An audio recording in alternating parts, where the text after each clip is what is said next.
Member সাহেব, এই দেখেন, এই জমিটা আমার, আর এই জমিটা আমার বড় ভাই, আর এই গাছটা একদম জমির আইনের মধ্যে পড়েছে। তো চাচি এই গাছটা বেঁচে দেবো, আমার বড় ভাই কোনো মতেই বেঁচতে দিচ্ছে না।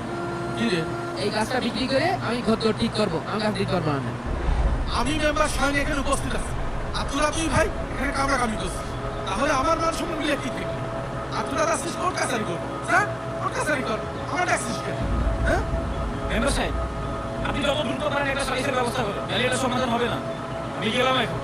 আগামী পরশুদিন ইউনিয়ন পরিষদের সালিশ হবে, সাড়ে 10টার ভিতরে চলে আসবে। তুই আমার 15,000 টাকার ব্যবস্থা করে দে, বিচারের দিন সালিশ আমি তোর পক্ষে করে দিবানে।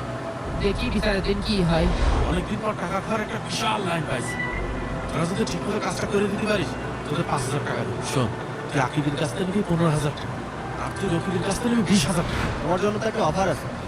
অফার? কিসের অফার? শোনো ভাই, আমি এক কথার মানুষ, তুমি যদি আমাকে 20,000 টাকা দাও তাহলে আমি মেম্বারের কাছে কয়ে সালিশি গাছটা